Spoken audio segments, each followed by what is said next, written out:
Il est 14h et comme promis, nous sommes de retour en direct pour vivre ensemble les derniers kilomètres, les derniers mètres même de cet homme, Alexandre Bouchex, alias Casquette Verte, qui a dominé à nouveau cette année l'Ultra 01 sur 170 km. Fred Bousseau est toujours avec moi, ici sous la touffeur, la chaleur, l'ambiance brûlante du stade Mathon.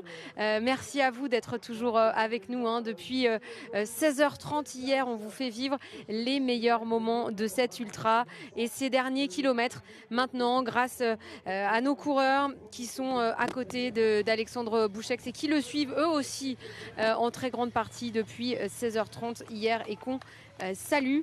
Voilà, c'est bientôt la délivrance pour Alexandre. Oui, c'est bientôt la délivrance et dans un temps assez exceptionnel. Voilà, il rejoint la route, donc bientôt il rejoint la route. Il lui restera en gros 2,5 km. Donc là, il va vraiment plus vite du tout. On voit qu'on a l'impression qu'il marche même sur des œufs. Il est vraiment, je pense, en souffrance physiquement. Sur la fin, donc il va sans doute être là autour de 14h15. Il est parti hier, on le rappelle, à 18h. Il va faire un temps de à peu près 20h15. L'an passé, il avait fait 21h59. Donc vraiment un très très bon chrono malgré les conditions météo. Et puis il a cessé de creuser les écarts. 5 minutes à Nantua, 10 minutes quand on était à minuit. Ce matin, il avait 45 minutes et après, l'écart il a carrément explosé puisque maintenant il compte presque 2 heures d'avance sur le suivant. Je pense que les concurrents souffrent beaucoup de la chaleur et les écarts vont être liés à cette chaleur étouffante. Sachant que le deuxième, Sébastien Châtelain, que vous avez beaucoup vu sur les images si vous nous suivez depuis hier, eh bien lui il a été contraint à l'abandon, victime de douleurs au dos. Il a dû jeter l'éponge. Il tenait encore la cadence, on l'avait sur nos images ce matin. Voilà, le corps a parlé, il a donc abandonné. Donc clairement Alexandre Bouchex va arriver sans problème et sans pression, je dirais, dans quelques instants. Il y a encore des passages compliqués.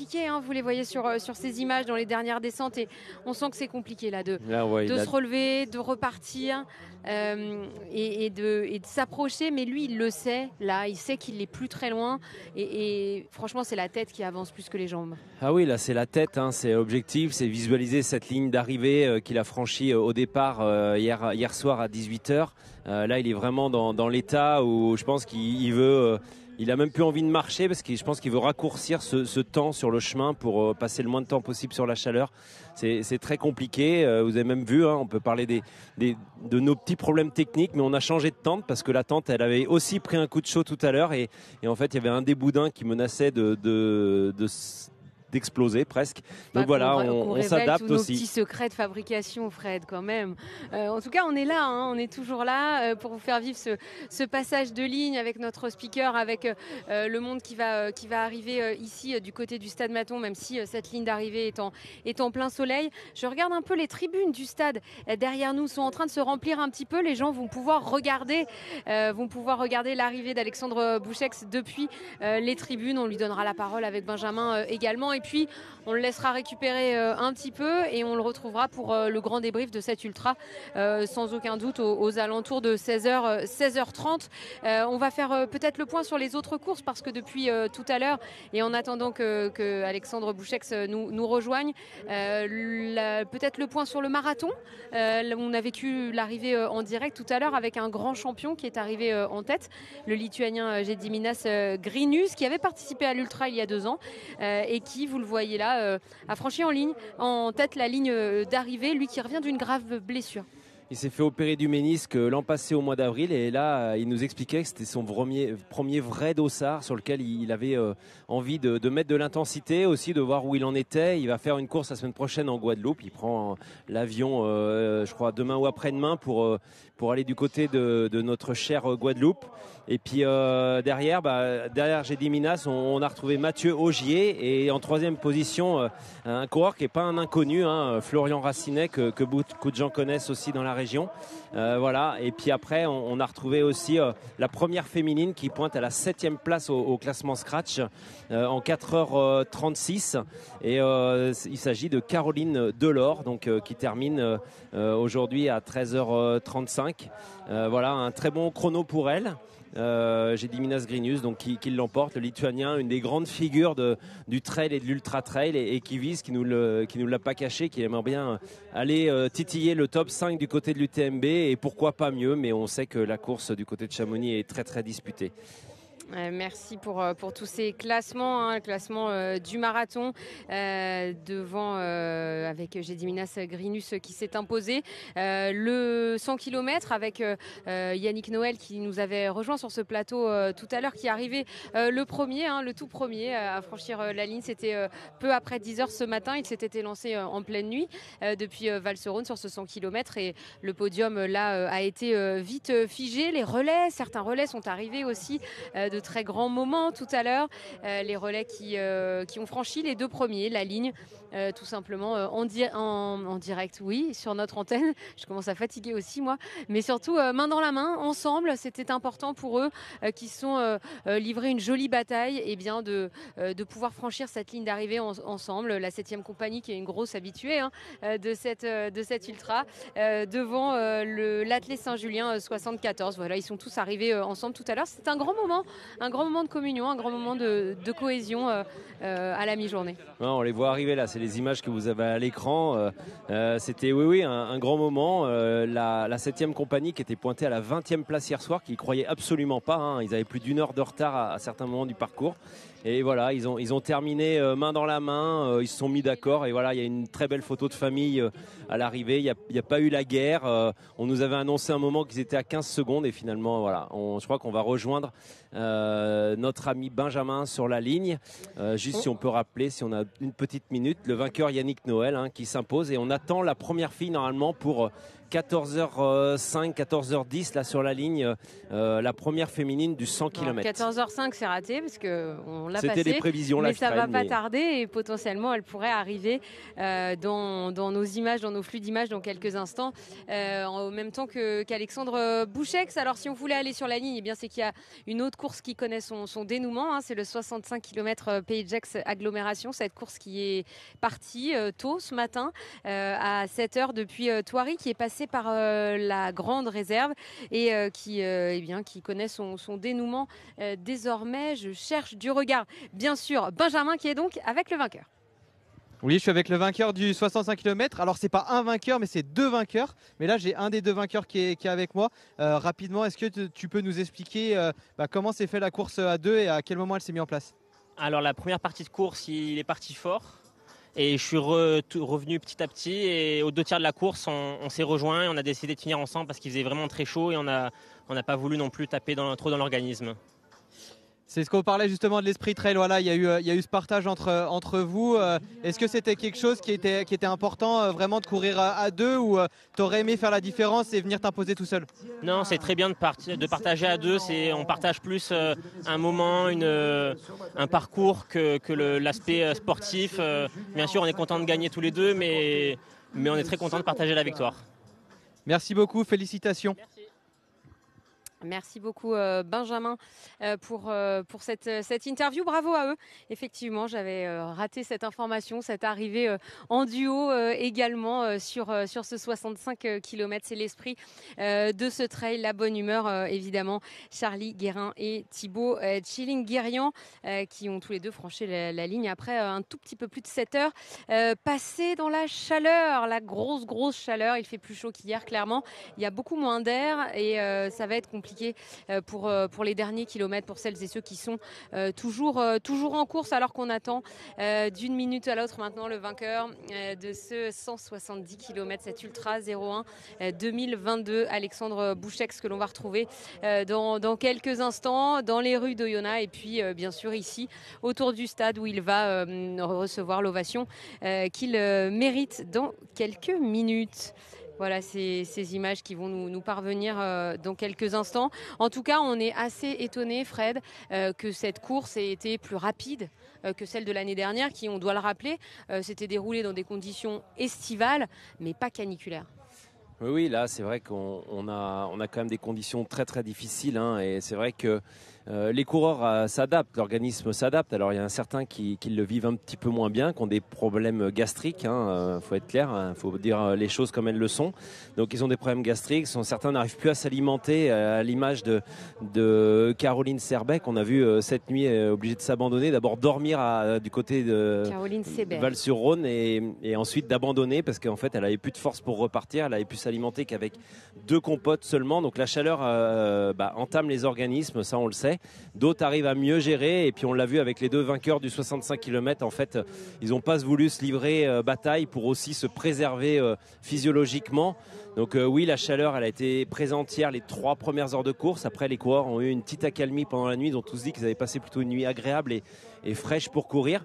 Et puis là, depuis 9h, nous on le vit aussi ici, depuis 9h ce matin, c'est vrai que on sent que le chauffage a été mis au maximum. Oui, chauffage au maximum, effectivement. En attendant de retrouver des images en direct d'Alexandre Bouchex, on peut peut-être revoir ce qu'il s'est passé justement dans la fraîcheur de la nuit sur cette nocturne pour, si vous nous avez pas suivis depuis le début de cette matinée, prendre un petit peu conscience de ce qu'ils ont vécu cette nuit et au petit matin.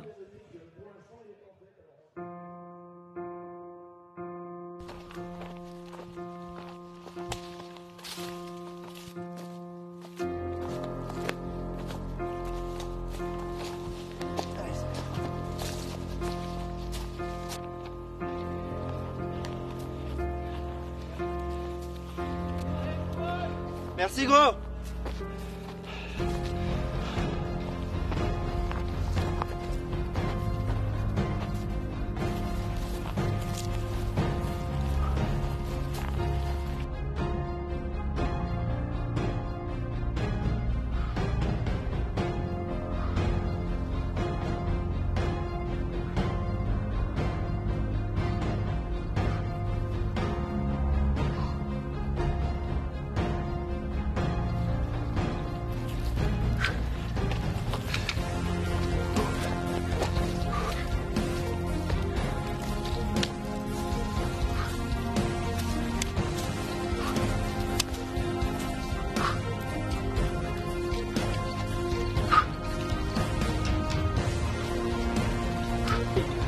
Ça va être voir à voir.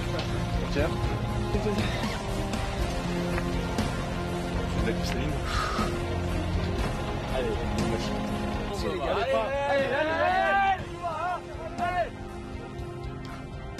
pour l'instant, ça va. On peut tous exploser.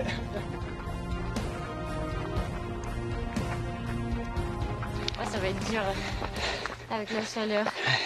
Mais c'était bien quand elle était devant. Il y a moins de pression.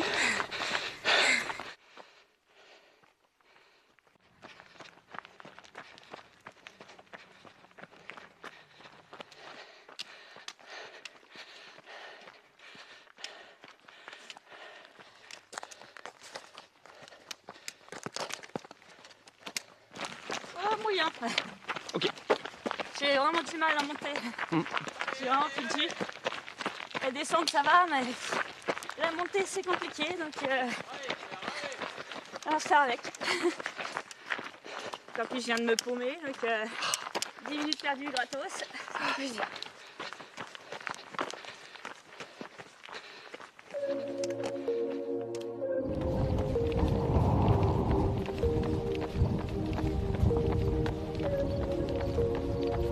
Ouais, ça va, ça va. J'essaie d'avancer le plus vite possible tant qu'il fait bon. J'ai l'impression que je prends pas assez d'avance pour me couvrir en cas de coup de chaud, donc ça m'énerve un peu.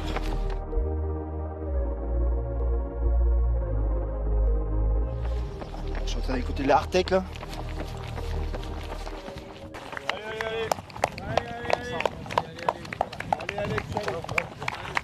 Ça va? Ouais, ça va bien. Ouais, bon, bravo, ouais. Merci.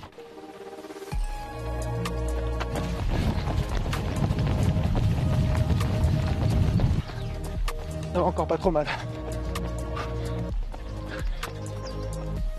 Le plus dur commence.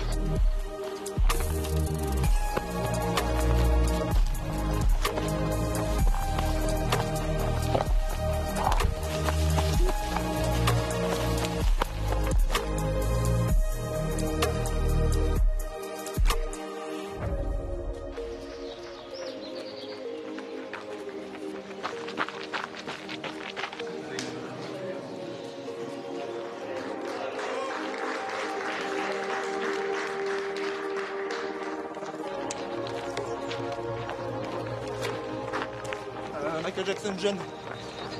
Les... Putain, les Jackson 5, yeah.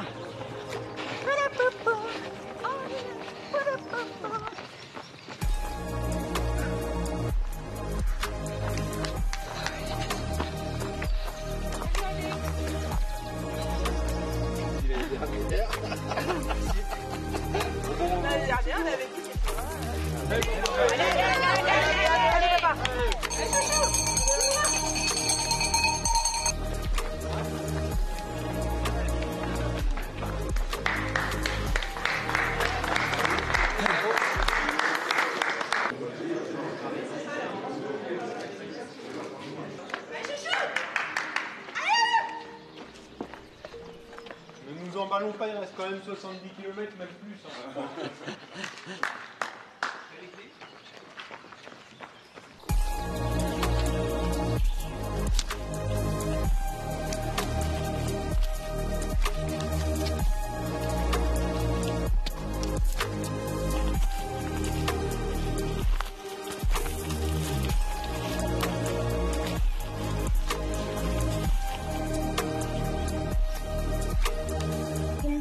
Mon premier ultra. Enfin, j'avais fait le 100 l'année dernière, mais c'est ma première distance. Donc oui, je suis surprise. Vous avez jamais fait aussi long? Ah non, je suis arrêtée à 95 l'année dernière. Ici, à l'Ultra 01. Donc vous allez bientôt arriver dans un domaine que vous ne connaissez pas. Oui. Anaïs Sautner qui est toujours en tête de l'Ultra 170 chez les dames, chez les messieurs. Vous voyez ces images, Alexandre Bouchex est plus très loin de nous maintenant. Il devrait franchir la ligne dans quelques instants. Une ligne franchie et on va la féliciter. C'est la première femme sur le 100 km. Fred, elle s'appelle Evan Blanchard. On revoit son arrivée, son émotion en 14h13 minutes. Ouais, une jeune tête, ça fait du bien de voir aussi des têtes de jeunes femmes qui finit avec le sourire, hein, parce que c'est vrai que c'est aussi un élément important pour les organisateurs de voir des coureurs heureux et tout. Voilà, puis tout de suite disponible. On voit Benjamin qui lui explique qu'on va avoir besoin de ces petits mots et c'est tout de suite livré au jeu des questions de Benjamin. Voilà, c'était il y a quelques instants et on va réécouter la première réaction d'Evan Blanchard au micro de Benjamin Molins. Félicitations pour ta victoire. On sent beaucoup d'émotion à l'arrivée quand même.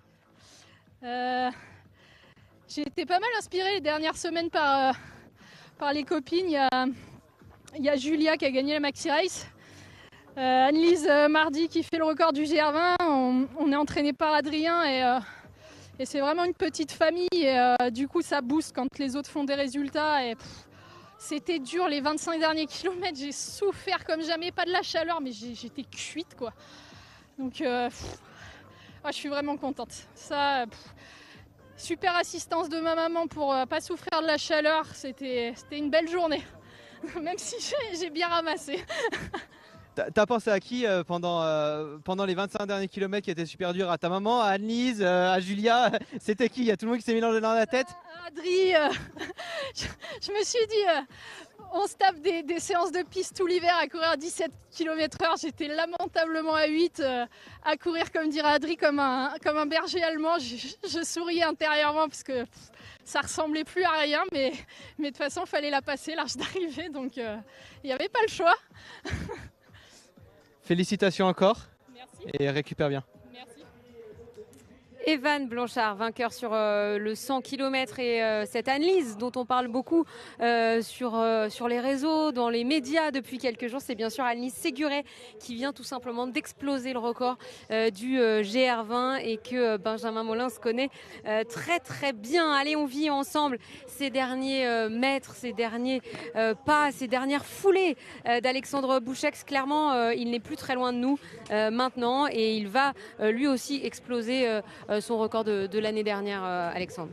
Ouais, il va le descendre de sans doute à peu près une petite heure et demie. Donc ouais, c'est un joli exploit qu'il fait. On le connaît, hein. Alexandre, c'est quelqu'un qui communique beaucoup sur les réseaux sociaux, qui prend la parole, qui dit ce qu'il pense, qui est sans filtre. Et vous le voyez aussi sur ses comptes Strava et tout. Et c'est quelqu'un qui court beaucoup, qui fait beaucoup d'ultra. C'est un petit peu sa marque de fabrique. Il y a la marque de fabrique avec sa dénomination casquette verte, mais il y a aussi sa marque de fabrique du fait, comme certains coureurs, on peut les citer, Lucas Papi, Claire qui est ici sur la course, mais aussi à une autre époque, on les connaît, Dawa Sherpa et Christophe Le Sceau qui ont toujours eu, à chaque époque, il y a eu des coureurs comme ça qui enchaînaient beaucoup d'ultra. C'est à la fois leur façon de vivre, leur façon d'être bien dans la vie. Alors ça peut paraître surprenant, mais c'est comme ça. Donc voilà, Alexandre, on voit, il est à la peine. Bon là, il est à l'ombre, mais après 168 km, là, il doit être à quelques 2 km de l'arrivée. On voit qu'il court quand même toujours, hein. Il est autour de 8-9 km/h. Un sacré rythme là, hein. Sincèrement, moi je le suis pas même en démarrant, hein, et sur du plat à cette allure-là. Oui, alors après c'est vrai que des fois quand on est comme ça, il y a le corps s'est habitué à courir et en fait il est dans une forme d'automatisme, voilà, d'automatisme.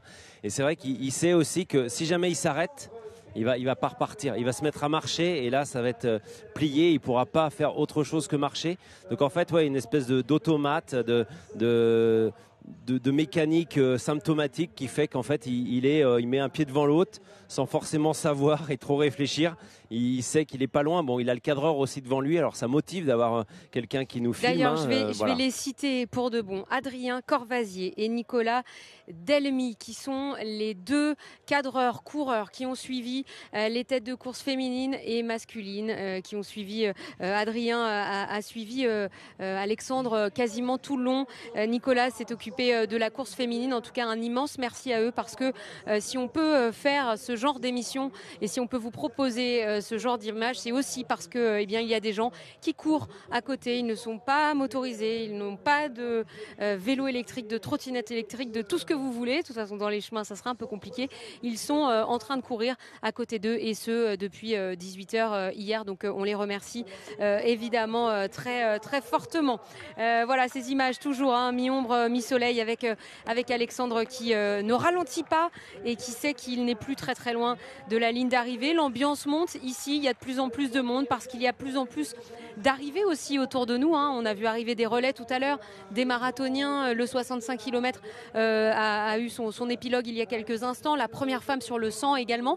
On commence à avoir un paquet de gens qui en ont terminé de leur épreuve. Les spectateurs rejoignent cette ligne d'arrivée et c'est vrai que les tribunes se remplissent. Alors pour la simple raison, c'est que c'est le seul endroit qui est quasiment à l'ombre et au frais sur ce joli stade de rugby. Et pour revenir à la victoire de Evan Blanchard qui accroche ici son premier succès de prestige. On peut juste citer qu'elle a fait 4e l'an passé de l'Ultra Trail du Vercors, et puis elle a fait, je crois, 12e du 90 du Mont Blanc, une course qui aura lieu la semaine prochaine. Donc elle a de l'expérience dans cette discipline. On entendait, elle est entraînée par Adrien Séguret, donc le mari de Anne-Lise, t'en as parlé, celle qui vient d'exploser, de pulvériser le record du GR20 en 35 heures 50 minutes.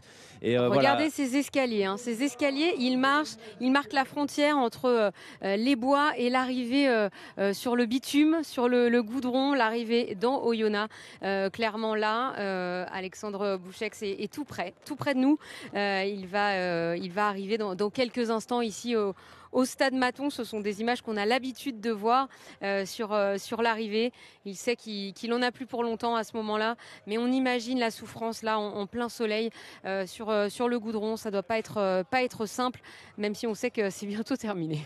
Ouais, et voilà, il fait le show, Alexandre, c'est sa marque de fabrique. Il prend l'eau qui est dans sa dernière flasque pour rejoindre l'arrivée. Il est sans doute à moins d'1 kilomètre. Et bon, si vous nous avez suivis depuis ce matin, vous allez sans doute savoir ce qui va se passer sur la ligne, mais pour l'instant, on dévoile rien. Et il nous attend une petite surprise qu'il a demandé à l'organisateur en plein milieu de la course. Il a fait une demande à l'organisateur.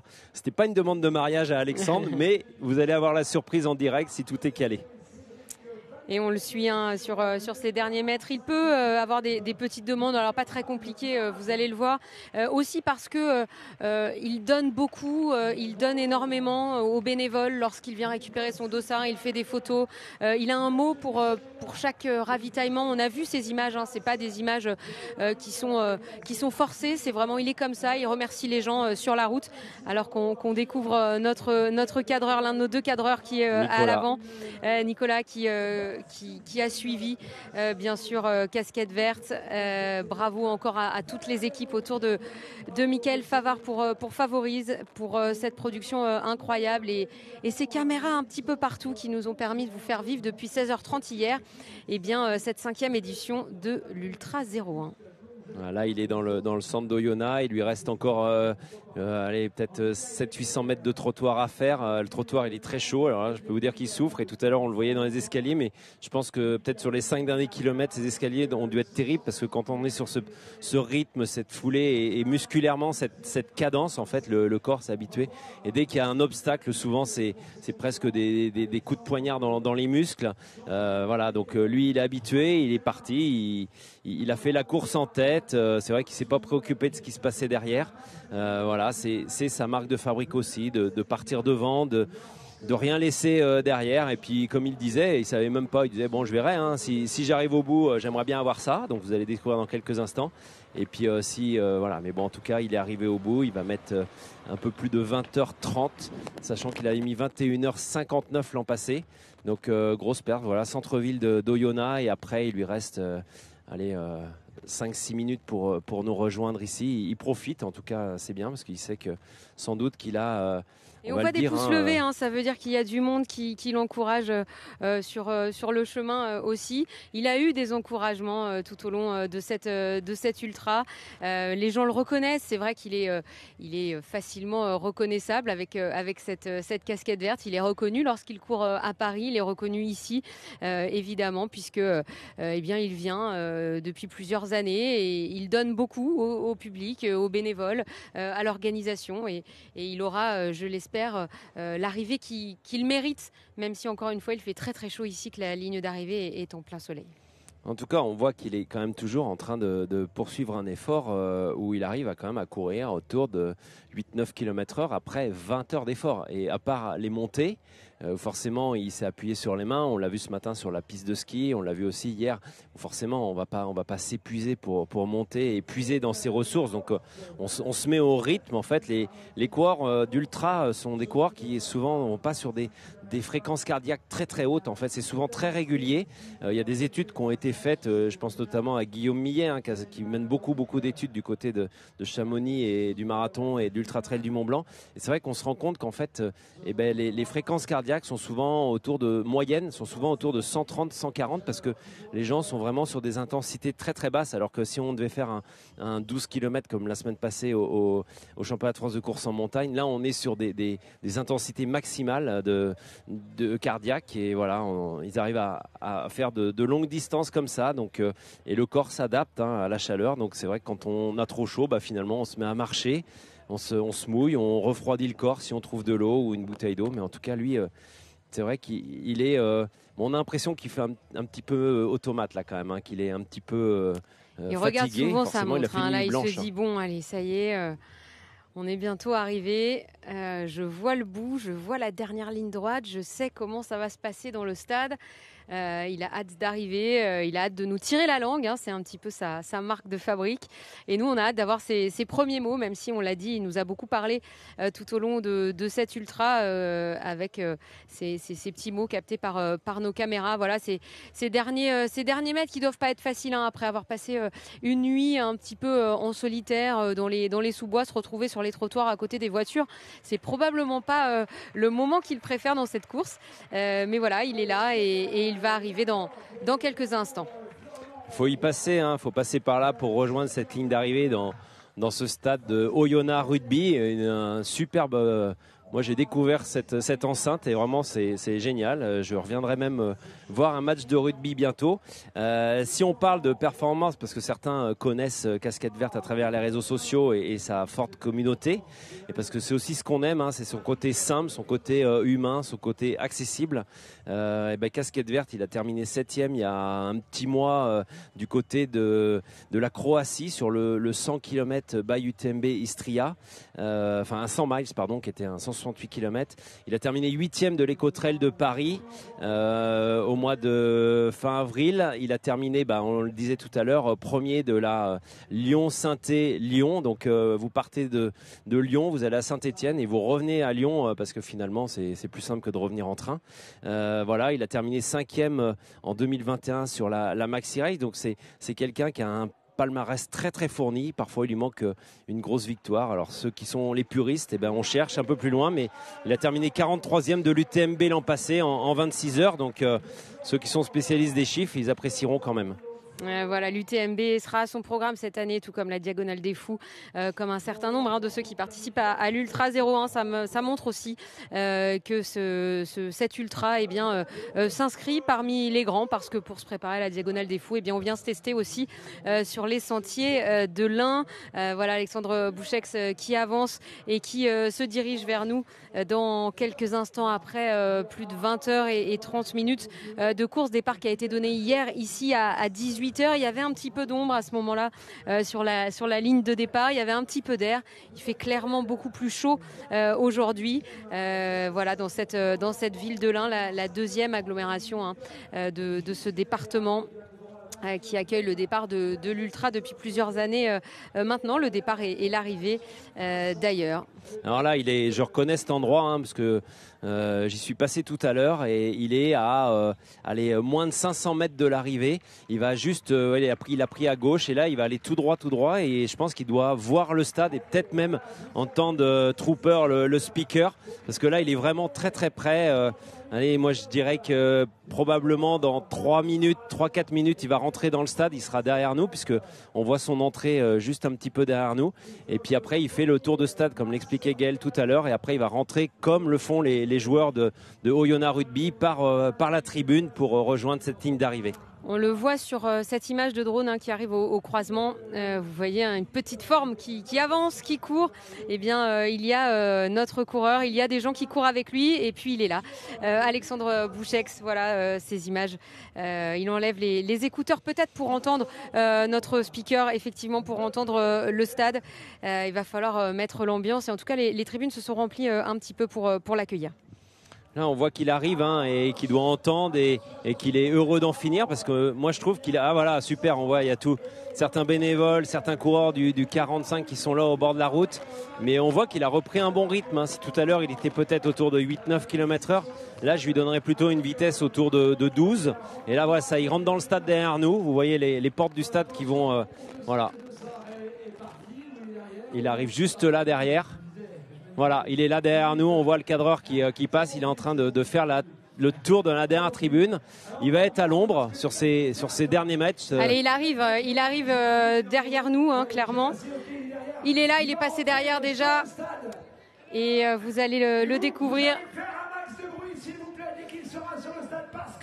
Il va passer dans le coin opposé à notre plateau télé. Vous allez peut-être le deviner derrière Gaël si la caméra peut zoomer. Il va passer là-bas et après il va passer devant la tribune. Voilà, on le voit là. Il va passer devant la tribune. Voilà, où il y a les embutes, l'embute de rugby. Vous voyez, il passe devant la tribune Oyo actuellement. Et il va...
tonight. Celebrate. Don't wait too late. No. Est-ce que je suis en ligne, c'est bon? Quand tu veux, Benjamin, c'est à toi. Voilà, c'est bon, merci. Alex, tu étais favori de la course. Tu as fait ce qu'on appelle dans le jargon une course de patron. Tu es parti en tête, il n'y a personne qui t'a jamais rejoint. Est-ce que tu peux juste nous expliquer très rapidement comment cette victoire elle s'est dessinée en fait? Avec beaucoup d'entraînement. Avec beaucoup d'entraînement. Non, ce qui s'est passé, c'est que j'ai à peu près respecté ma stratégie qui était d'accélérer la nuit, partir pas trop vite et accélérer la nuit. Et voir au matin si j'avais assez d'avance et au moins gérer, s'il y a un coup de chaud, gérer le fait qu'on puisse me revenir dessus. Oh, désolé. Et je fais un débrief à la brasserie. Non, et en fait, ce qui s'est juste passé, c'est comme la dernière fois, au même endroit que l'année dernière, j'ai eu une opportunité d'accélérer, donc j'ai accéléré jusqu'à Nantua. Et sans me mettre non plus dans le rouge, après j'ai ralenti. Et la nuit est vachement mieux passée que la dernière fois. Par contre, là, depuis quelle heure, 14h, ça fait 5-6 heures qui fait vraiment qui fait vraiment super chaud. Tu peux dire putain, il n'y a pas de souci. On sent beaucoup d'émotions, c'est ta deuxième victoire ici. On sent énormément d'émotions quand même. Tu es arrivé avec une harne qu'on voit rarement quand même. Mais là, on sent quelque chose de particulier en fait. Ouais, bah en fait, dans ma vie, j'ai eu 6 mois de merde derrière. Et la course à pied, c'est un des rares trucs qui m'a mis la tête hors de l'eau. Donc quand il y a des petites réalisations comme ça, c'est cool. Ça justifie pas mal de choses. Ce côté boulimique de course à pied, de course et tout, c'est aussi cette hargne qui t'amène ici et qui t'amène sur cette ligne d'arrivée en vainqueur? Non, c'est juste parce que j'aime courir en fait. Tu sais, genre, c'est Forrest Gump là, quand les gens, les journalistes interviewent sur le pont, c'est mais pourquoi vous courez? Mais en fait, c'est juste j'aime courir quoi. Il n'y a pas d'autres questions à se poser. C'est aussi simple que ça. C'est vraiment aussi simple que ça. Il n'y a pas de philosophie, de je sais pas trop quoi.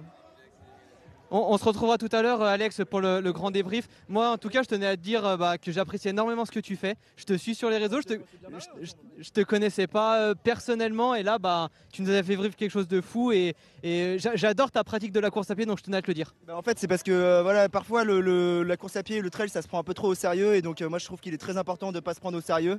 Enfin, il faut prendre très au sérieux le fait de ne pas se prendre au sérieux. Et je sais pas si j'apporte ça dans ce sport, mais en tout cas, moi, je le vis comme ça. Faire une blague au ravito, etc. Sur la ligne parce qu'il y a du monde qui arrive. Merci.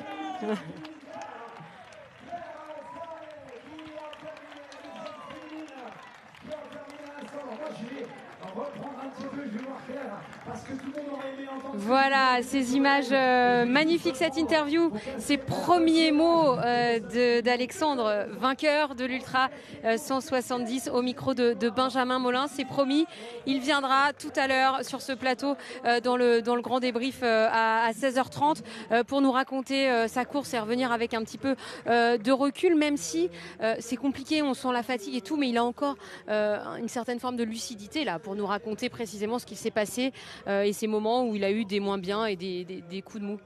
Oui, là on va s'occuper de lui, il va aller se réhydrater, je pense qu'il va aller se reposer un petit peu, on va le prendre en main au niveau de l'orga pour qu'il soit disponible avec tout à l'heure, mais c'est vrai qu'il est très lucide, il nous a pété une petite danse sur l'arrivée comme il l'avait demandé, donc c'était ça la surprise, c'était One More Time de Daft Punk, il avait demandé à l'organisation.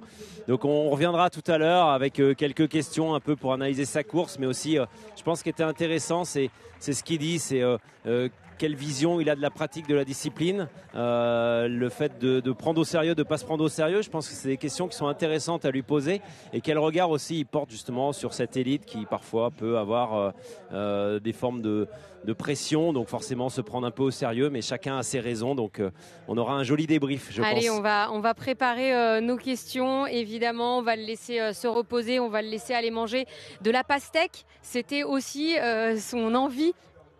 Demander aux organisateurs de cet ultra de la pastèque, effectivement avec cette chaleur on en aurait bien besoin, nous aussi, alors qu'on revit ici ensemble son entrée dans le stade, son arrivée sur la ligne.